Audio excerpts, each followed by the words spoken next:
الصلاة والسلام عليك يا رسول الله، عليك يا حبيب الله، عليك يا نبي الله.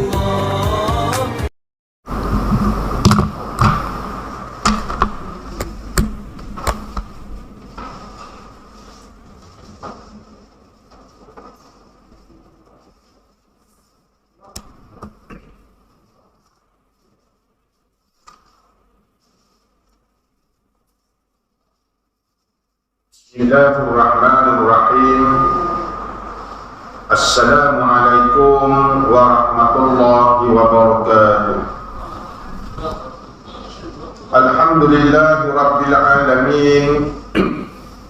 Wassalatu wassalamu ala ashrafil anbiya'i wal mursalin wa ala alihi wa ashabihi wa man tabi'ahu bi ihsanin ila yaumiddin. Subhanaka la ilma lana illa ma 'allamtana innaka antal alimul hakim. Wa la haula wa la quwwata illa billahil aliyyil azim. Amma ba'd.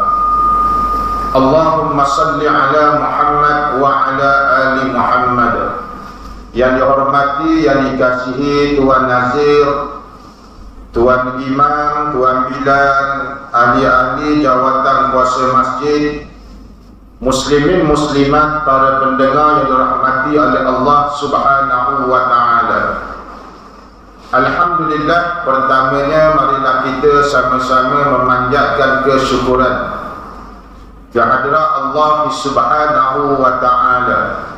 Kerana dengan izin Allah dapatlah lagi sama-sama kita berada di dalam rumahnya. Mudah-mudahan duduk kita dalam rumah Allah dalam keadaan kita niat beriktikaf mendapat pahala yang besar di sisi Allah Subhanahu wa taala. Kita juga mohon kepada Allah Subhanahu wa taala agar Allah Subhanahu wa taala mengampunkan segala dosa-dosa kita, menerima segala amal ibadat kita, menjauhkan diri kita daripada azab kubur dan azab api neraka Jahannam, dan menempatkan diri kita di hari akhirat kelak bersama dengan para anbiya, para syuhada, para orang-orang yang beriman, yang bertakwa, yang sentiasa mendapat naungan arsy Allah Subhanahu wa taala.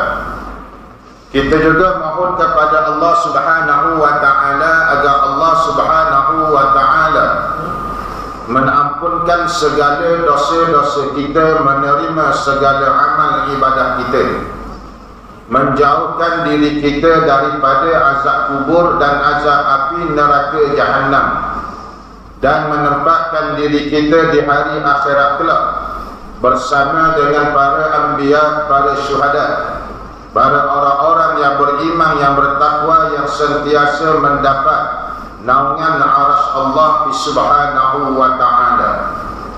Kita juga mohon kepada Allah Subhanahu wa taala agar Allah Subhanahu wa taala memilih kita untuk memasuki surganya dan menikmati nikmat surga Allah, di mana nikmat yang paling besar, yang paling mulia di dalam surga Allah Subhanahu wa taala adalah nikmat dapat melihat Allah dan nikmat dapat berbicara dengan Allah Subhanahu wa taala tanpa memerlukan juru bahasa.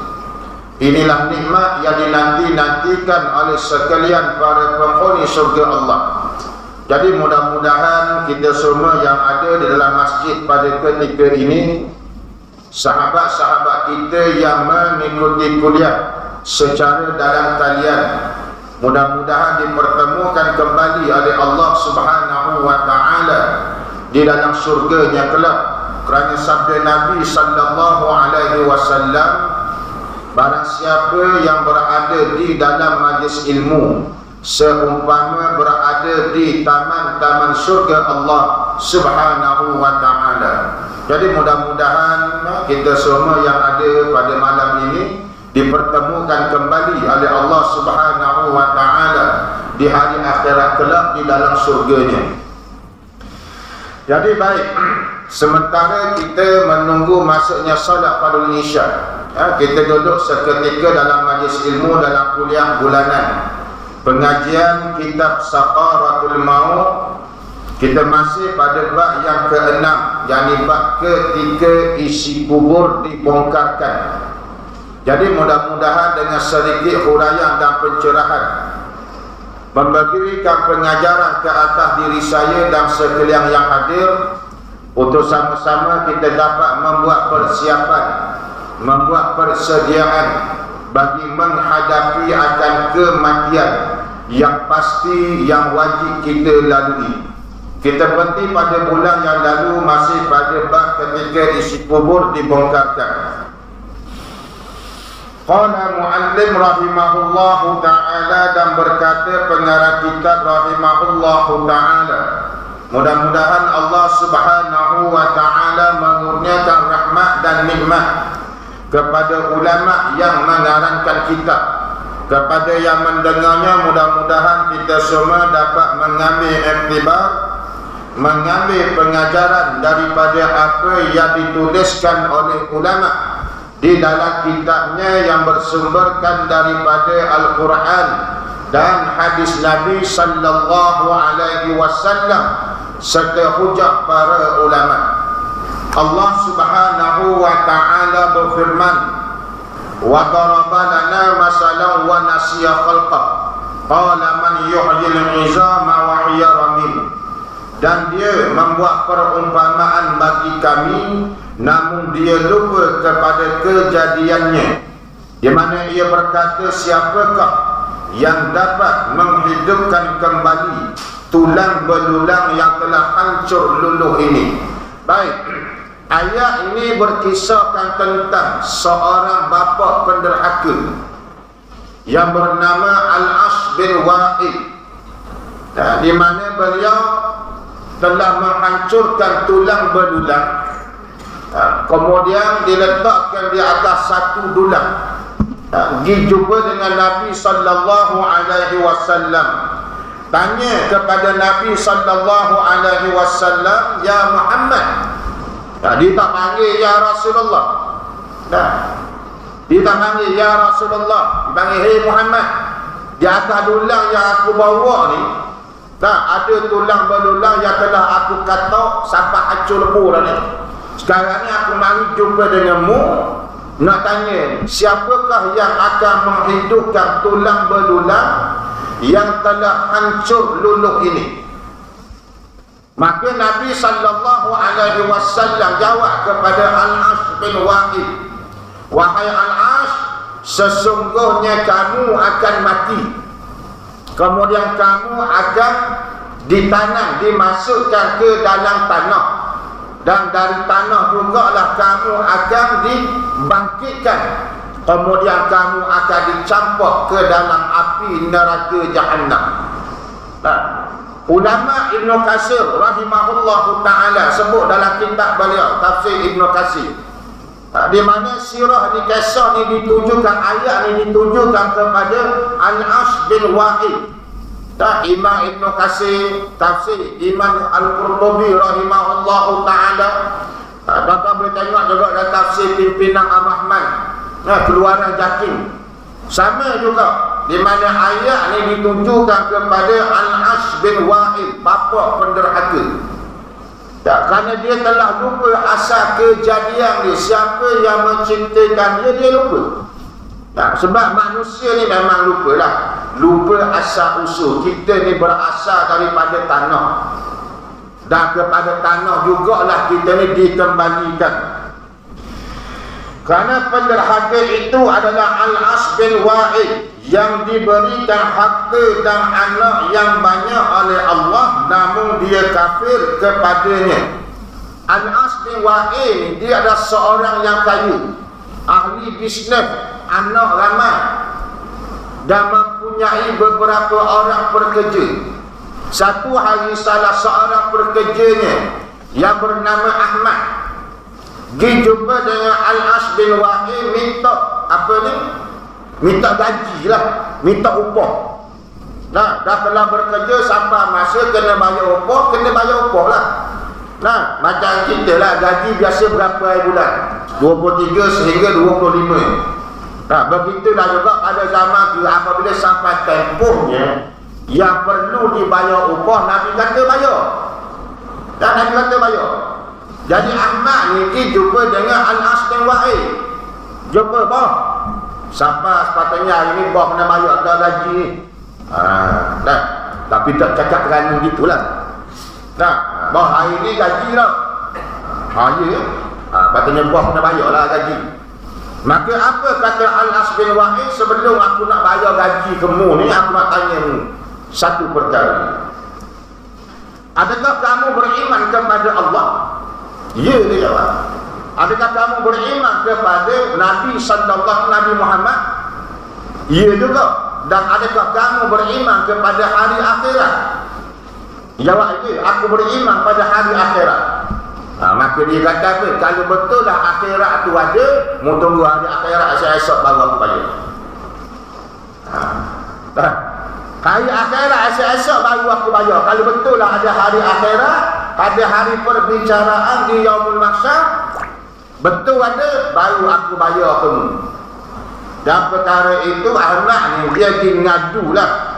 Dia pergi ngadu kepada Rasulullah sallallahu alaihi wasallam. Ya Rasulullah, nah, aku sepatutnya hari terima gaji dah, tapi majikan aku tak mau nak bagi. Nabi tanya, siapa dia majikanmu? Al-As bin Wa'il. Masa tu tak dapat lagi gelaran bapa penderhaka.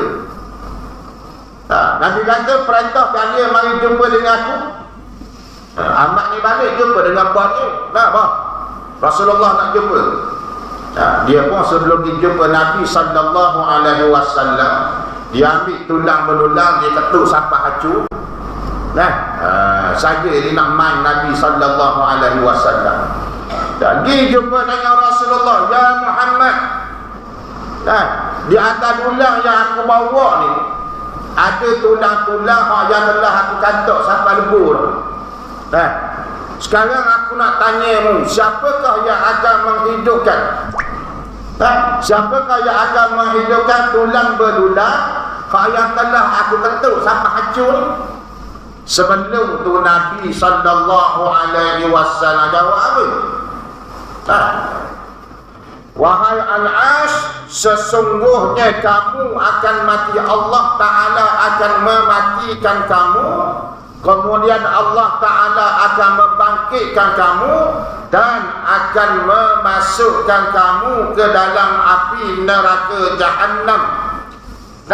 Ni hadis Nabi sallallahu alaihi wasallam. Kemudian Nabi sallallahu alaihi wasallam jawab kepada Al-As, wa daraba lana masalan wa nasiya khalqah, qala man yuhyil 'izama wa hiya ramim, qul yuhyiha allazi ansha'aha awwala marrah.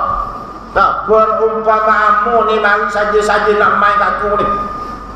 Maka ayat itu ayat perumpamaan, memberi pertanyaan siapakah yang akan menghidupkan tulang belulang ni. Maka Nabi kata, Allah lah yang akan menghidupkan tulang belulang yang telah hancur luluh ini. Maksudnya apa? Kita esok-esok di hari akhirat akan dibangkitkan oleh Allah Subhanahu wa ta'ala. Bangkit esok-esok hanya ada dua tempat sahaja yang kita akan tuju. Di dua persimpangan. Sama ada kita ni dipersilakan masuk ke dalam surga Allah Subhanahu wa ta'ala, ataupun kita ni dilemparkan ke dalam api neraka Jahannam. Maka sebab itulah tuan-tuan, kalau tengok dalam surah Yasin banyak tafsiran, terjemahan, banyak kisah berkaitan dengan kejadian manusia. Allah Ta'ala menghidupkan manusia, Allah Ta'ala mematikan manusia, kemudian Allah Ta'ala menciptakan pengharapan, yakni manusia kepada Allah. Kalau tengok dalam satu hadis Nabi sallallahu alaihi wasallam, manusia ini dihimpunkan pada satu tempat dan akan melalui dua persimpangan seperti mana yang disebut oleh Al-Imam Jalaluddin As-Suyuti rahimahullahu ta'ala. Dua persimpangan ini sama ada kita ni akan dimasukkan ke dalam syurga Allah atau kita ni akan dilemparkan ke dalam api neraka Jahannam. Dua persimpangan. Apa maksud dua persimpangan yang dimaksudkan oleh Al-Imam Jalaluddin As-Suyuti rahimahullahu ta'ala dalam keadaan sekumpulan manusia? Cuma ayat perumpamaan itu Nabi beritahu apa? Seperti sekumpulan biri-biri yang akan nak kembali kepada kandang. Maknanya kita nak kembali ke tempat asal kita, akan lalui satu laluan yang semua kita ni akan meniti. Dua persimpangan nak meniti ni, di bawahnya adalah api neraka, di hadapannya adalah syurga Allah Subhanahu wa ta'ala. Itulah dua persimpangan. Satu simpang kepada neraka Allah, satu simpang lagi kepada syurga Allah Subhanahu wa ta'ala. Maknanya kita ni akan meniti titian sirat. Semua akan meniti titian sirat, termasuklah para nabi dan rasul. Dan orang yang pertama sekali meniti titian sirat adalah nabi kita, Nabi Muhammad sallallahu alaihi wasallam. Nabi Muhammad orang pertama meniti titian sirat. Nabi Muhammad orang pertama yang akan dibicarakan di hadapan Allah. Tak ada tanya juga, takkan Nabi pun bicara juga? Sahabat tanya kepada Nabi, ya Rasulullah, adakah sekalian makhluk nanti akan dibicarakan? Nabi jawab, na'am, termasuk aku. Nabi kata, termasuk aku pun akan dibicara. Tak akan dibicara di hadapan Allah. Jadi mana hebatnya kita ni?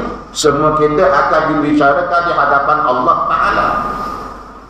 Maka berbalik kepada kisah Al-As bin Wa'il ni, setelah Nabi sallallahu alaihi wasallam memberitahu kepada Al-As bin Wa'il, karena ditulis, wahai Muhammad, benarkah engkau meyakini? Al-As bin Wa'il tanya Nabi, hei Muhammad, benarkah engkau meyakini bahawa Tuhanmu akan mengembalikan tulang ini hidup semula dan dia yang mematikan? Kemudian Nabi jawab, wahai Al-As, Allah Ta'ala akan mematikan kamu, kemudian membangkitkan kamu kembali dan memasukkan kamu ke dalam api neraka Jahannam. Masuk dalam neraka sebab apa? Sebab durhaka kepada Allah Subhanahu wa ta'ala. Maksudnya kalau kita ni durhaka kepada Allah dan Rasul, kita tidak percaya bahawa kita ni akan dihidupkan kembali esok-esok di yaumul mahsyar. Memang kita ni apabila mati esok-esok, tulang belulang kita ini menjadi tanah. Daging kita ni jadi tanah, tulang kita jadi tanah, semuanya hancur kecuali Nabi kata apa? Tulang sulbi. Tak, tulang sulbi yang berada di belakang dekat pinggul kita ni, ada satu tulang yang berbentuk tiga segi, tidak akan hancur sehingga hari kiamat. Dan daripada tulang itulah Allah Ta'ala menghidupkan kita semula, bangkit di hari akhirat. Untuk apa? Dibicarakan di hadapan Allah. Tak, tadi tak ada hebat kita. Tak hebat macam mana pun, ke dalam tanah lah juga kita dikembalikan. Tak ada lagi mati simpan mayat dalam rumah. Tak, sayang macam mana pun ke isteri kita, mati tanang juga. Sayang macam mana pun ke anak kita, mati tanang juga. Tak ada letak dalam bilik. Tak, sayang ke tok lelaki, tak tidur di akak, mayat tok lelaki dia letak dalam bilik. Tak nak tengok TV, di akak mayat tok lelaki dia letak atas kursi sofa. tak nak makan dia letak kat meja makan. Ada. Nak simpan dana stor pun orang tak nak. Segerakan hantar ke tanah kubur. Ke bumi kan? Tak. Segerakan hantar. Sebab apa? Sebab bermulalah kehidupan kita yang sebenar apabila kita ni mati. Sekarang ni kita ni dalam keadaan tidur. Hati kita tidur, mata kita tidur walaupun dalam keadaan celek. Dan hidup kita bila bermula? Nabi kata bermulanya kehidupan seseorang itu adalah di alam barzakh. Waktu tu tak ada masa dah nak main-main. Tak boleh jawab, kena ketuk oleh malaikat Allah muka dan nakir. Dan baik. Muslimin muslimat para pendengar yang dirahmati oleh Allah Subhanahu wa taala. Maka siapakah sebenarnya yang telah menciptakannya padahal sebelumnya dia tidak wujud di alam dunia? Kita ni daripada tiada kepada ada. Dulu kita tak ada atas dunia ni, kita berada di alam roh. Kita berada di alam roh. Roh kita ni berada di belakang tulang sulbi Nabi Adam alaihi salam.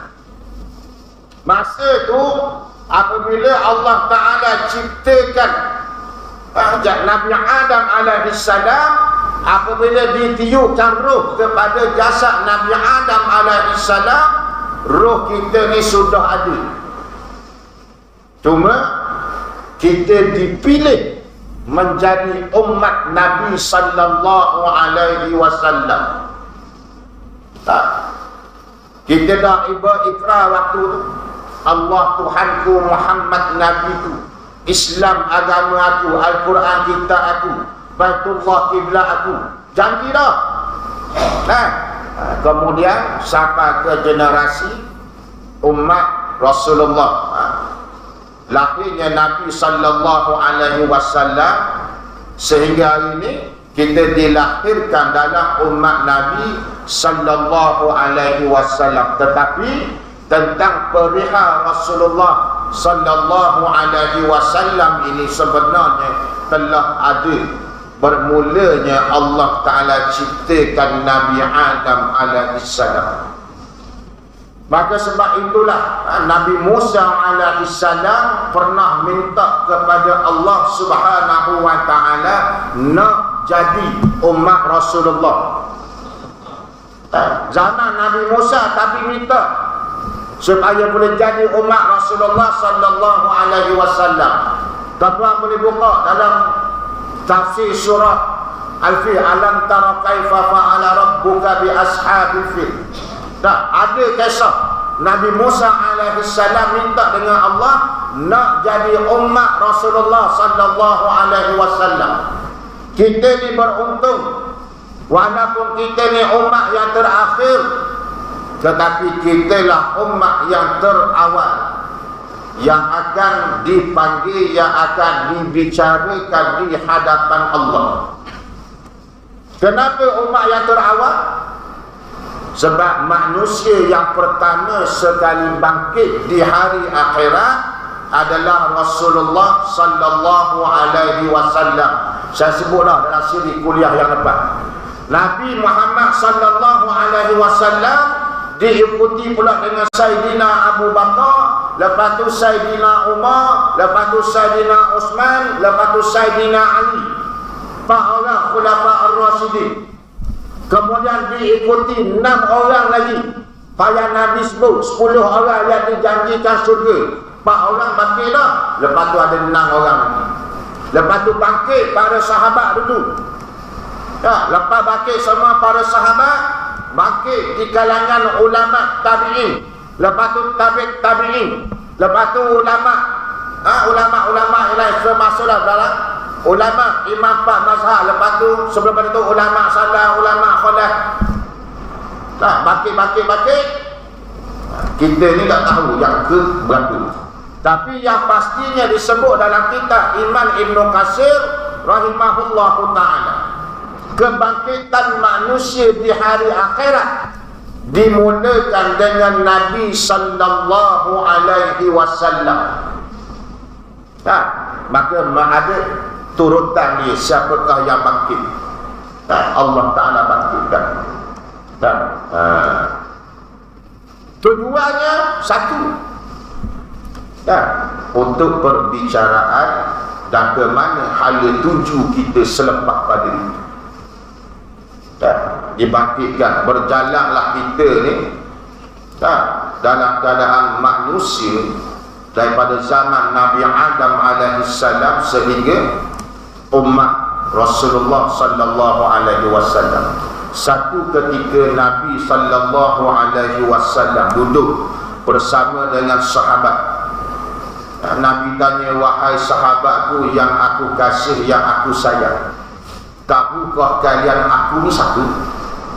Nabi tanya sahabat ni. Ketika Nabi duduk makan daging kambing, dalam hati ditulis kaki kambing. Maka sebab itulah makan kambing ni sunnah Rasulullah. Dalam hati ditulis Nabi memakan kaki kambing. Nabi tanya sahabat, wahai sahabatku, tahukah kalian aku ni siapa? Dan siapakah aku di hari akhirat esok-esok? Maka Nabi, sahabat kata apa? Hanya Allah dan Rasul maha mengetahui. Maka Nabi kata apa? Tahukah kalian akulah penghulu sekalian makhluk di hari akhirat, dan akulah orang yang pertama sekali bangkit di hari akhirat, dan umat akulah yang akan dahulu dibicarakan di hadapan Allah. Sebab ketika di Yaumul Mahsyar, para Nabi yang lain ni dijumpa dulu dengan Nabi Adam alaihissalam. Wahai Adam, siapa dia hari jumpa? Nabi Musa, Nabi Isa, Nabi Ibrahim dan Nabi yang lain. Dijumpa, wahai Adam, mu manusia yang pertama diciptakan oleh Allah dalam surga. Kamulah yang selayaknya minta kepada Allah untuk kami ni dibicarakan. Tidak kasihankah kamu kepada kami ini? Apa jawab Nabi Adam alaihissalam? Aku sendiri pun tak tahu nasibku selepas ini. Sama ada aku akan dimasukkan ke dalam surga kembali atau aku dilemparkan ke dalam api neraka. Pergilah kamu berjumpa dengan Nabi Ibrahim. Jumpa Nabi Ibrahim pula. Jawapan yang sama juga, sama dengan jawapan Nabi Adam. Pergi pula jumpa dengan Nabi Isa alaihissalam, sama juga. Lepas tu pergi jumpa dengan Nabi Musa alaihissalam. Jawapan yang sama juga diberikan oleh Nabi yang lain. Maka apa kata Nabi Musa? Pergilah kamu berjumpa dengan seorang manusia yang bernama Muhammad bin Abdullah. Pergi jumpa Nabi Adam, Nabi Musa, Nabi Isa, Nabi Ibrahim. Pergi jumpa, ya Rasulullah, kami tidak sepakat, kamulah orang yang paling layak minta kepada Allah supaya dipercepatkan perbicaraan. Tidak kasihankah kamu kepada kami ini? Maka Nabi kata apa? Anna laha, anna laha, anna laha. Inilah tugasku, inilah tugasku. Ini Nabi cerita kepada sahabat ketika duduk makan kaki kambing. Nabi makan daging 40 hari sekali. Nah, kita makan daging kambing ke daging korban ke sehari 4 kali.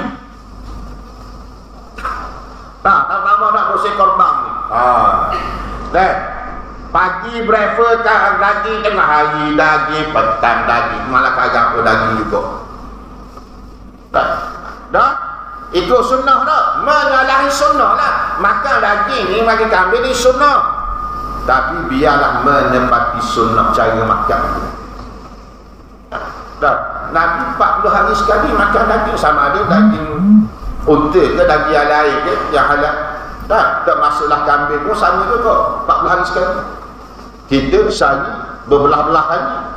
Kejap rendang, kejap lagi masuk mega, kejap lagi singgan, lepas tu lagi goreng kunyit. Oh, macam-macam menu keluar dalam bak lagi. Tuan yang dirahmati oleh Allah Subhanahu wa taala. Cuma sedikit peringatanlah pasal dah dekat lagi korban. Pastikan daging korban itu sampai kepada fakir miskin. Wajib sampai. Tak sampai, korban itu tidak sah. Sampaikan juga kepada fakir miskin, walaupun hanya setengah kilo ke, sekilo ke, pastikan sampai. Dan banyak mana untuk peserta korban, jangan mentang-mentanglah kita ni masuk korban, satu bahagian hak kita ni ambil belaka buat balik. Dah, itu bukan hak kita. Memanglah kita ni peserta korban. Nabi ajar cara mana? Daging korban itu diletakkan dalam satu bekas, dalam beseng lah, bahasa mudah dia. Satu bahagian diletakkan dalam bekas.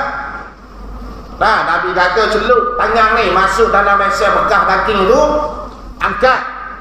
Hak mana lekat dekat tapak tangan, itulah hak kita. Itulah hak kita. Hak selebihnya kena bagi orang. Tapi pastikan sampai kepada fakir miskin. Dan korban dan akikah tak boleh niat sekali. Satu bahagian dia niat sekali nak buat akikah pun waktu, korban pun waktu, tak boleh. Dia mesti berasingan. Ni fatwa wilayah persekutuan. Fatwa ulama kita memang tak boleh. Bukan kata fatwa Al-Irsyad mufti wilayah saja. Fatwa-fatwa yang lain pun sama juga, tak boleh. Mesti berasingan. Kalau kata lembu sekor, dia ambil 3 bahagian, 2 bahagian untuk akikah dan 1 bahagian untuk korban. Tu boleh. Tapi niat asing-asing lah, tak boleh niat sekali. Tak boleh niat sekali, mesti asing-asing. Sebab kalau niat sekali menyalahi sunnah dan ibadah yang dia buat itu tidak sah. Tanya ustaz, tadi korban boleh jual tak? Boleh. Saya kata boleh. Maksudnya boleh macam mana? Kita peserta korban, lepas tu kita beri ke fakir miskin. Maka fakir miskin ni dia tak ada duit nak beli beras, nak beli minyak, telur dan sebagainya, maka harus dia menjual dari korban tersebut untuk dia dapat membeli makanan asas yang lain. Peserta korban tak boleh jual. Jangan peserta korban pula jual, tak dapat dia 2 bahagian. Tak, lepas tu pergi jual pula sekilo. Tak, sekilo 60 riyal. Tak, tu tak boleh.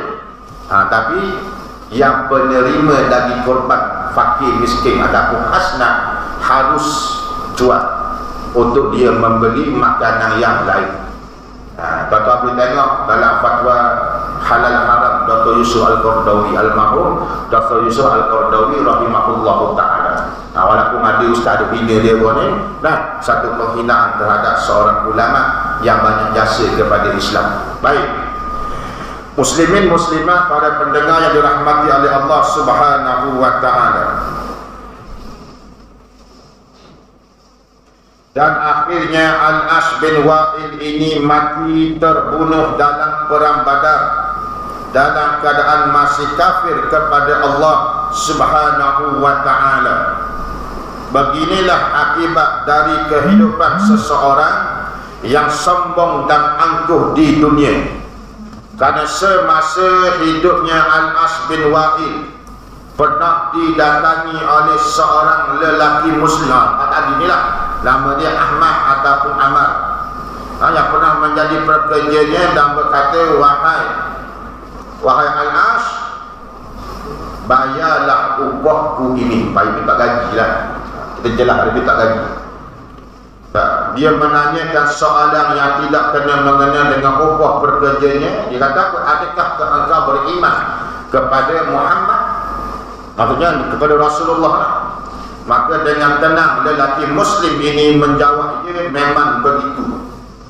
Betul, aku beriman kepada ajaran, aku beriman kepada Nabi sallallahu alaihi wasallam.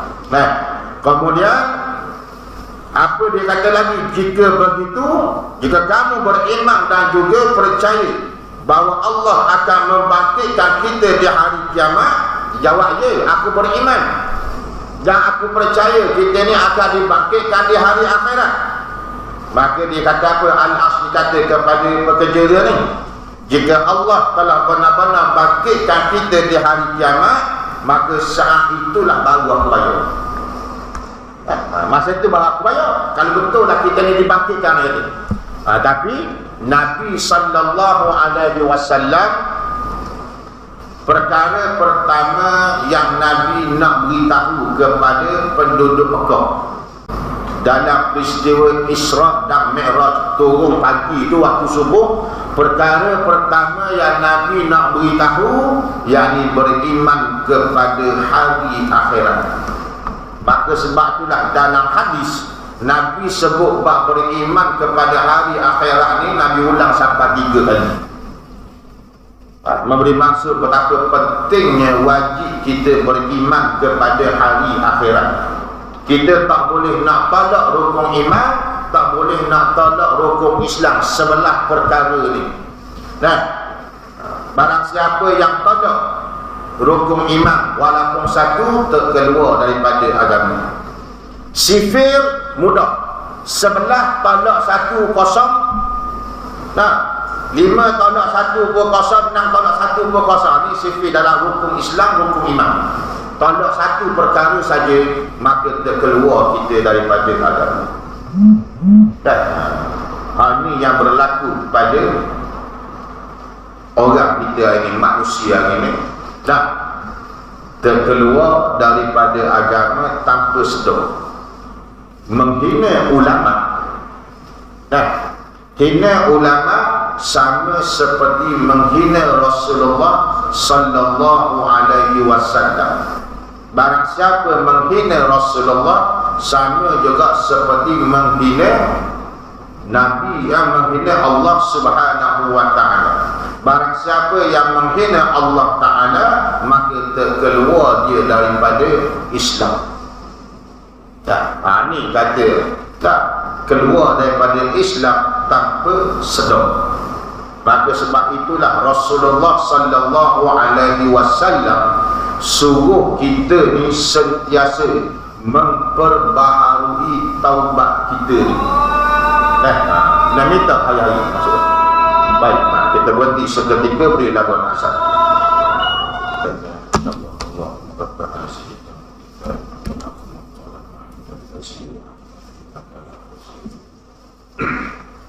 Muslimin muslimat, para pendengar yang dirahmati oleh Allah subhanahu wa ta'ala.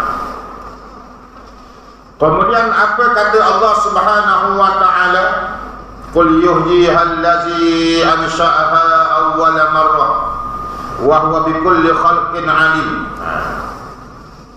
Allah subhanahu wa ta'ala suruh Nabi sallallahu alaihi wasallam jawab kepada Al-As bin Wa'il.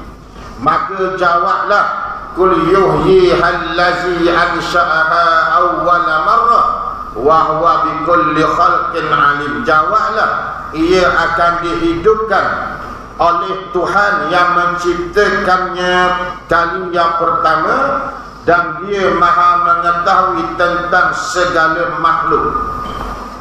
Allah subhanahu wa ta'ala mengetahui apa yang ada pada diri kita, yang terlintas dalam pemikiran kita, dalam otak kita, dalam hati kita ni, semuanya dalam pengetahuan Allah subhanahu wa ta'ala. Kerana Allah ta'ala maha mengetahui setiap gerak-geri kita ini, semuanya dengan izin Allah subhanahu wa ta'ala. Dan demi Allah, sungguh kita akan dibangkitkan oleh Allah di hari akhirat kelak, seperti mana kita dibangunkan dari tidur. Kita bangkit daripada kubur, sama keadaannya seperti kita dikebumikan. Sama seperti kita dikebumikan, di mana kita ini akan dibangkitkan dalam keadaan bertelanjang, tidak berkhatan dan tanpa memakai kasut. Kami bangkit dalam keadaan berkaki ayam, seperti mana Allah Ta'ala sebut dalam Al-Quran, wa laqad jitumunna furadda kama khalaqnakum awwala marratin wa tartum ma khawlanakum wara'a zuhurikum wa ma nara ma'akum syufa'akum allazi za'antum anhum fikum syuraka laqad taqatta'a bainakum wa dhalla ankum ma kuntum taz'umun. Dan sesungguhnya kamu telah datang kepada kami, kita ni akan datang kepada Allah Subhanahu wa ta'ala dalam keadaan bersendirian, sebagaimana dulunya Allah Ta'ala ciptakan kita dalam keadaan bersendirian, dan kita akan tinggalkan di belakang kita apa-apa yang Allah Ta'ala kurniakan kepada kita ni, kita akan tinggal. Apa yang Allah Ta'ala kurniakan, pangkat, darjat, kekayaan, semua kita akan tinggal. Anak-anak kita akan tinggal, isteri pun kita akan tinggal. Sebab apa? Kita akan datang kepada Allah dalam keadaan bersendirian. Kalau kita tengok pada ayat surah Zalzalah, iza zulzilatil ardu zilzalaha, dan apabila bumi ini digoncangkan dengan goncangan yang kuat, di mana pada hari itu manusia akan meninggalkan segala keturunan. Ibu yang dalam keadaan menyusukan anak, ketika itu akan meninggalkan anaknya dalam keadaan menyusu, akan ditinggalkan. Kerana apa? Masing-masing nak menyelamatkan diri ketika bumi ini Allah Ta'ala goncangkan. Sebab kita semua ni kembali kepada Allah dalam keadaan bersendirian. Mana apa yang Allah Ta'ala kurniakan kepada kita hari ini, semuanya kita akan tinggal. Orang yang ada pangkat, tak ada pangkat ke, ada harta ke, tak ada harta ke, semuanya kita akan tinggal di atas dunia ini. Sebab kita kembali kepada Allah, sama keadaannya seperti dulu.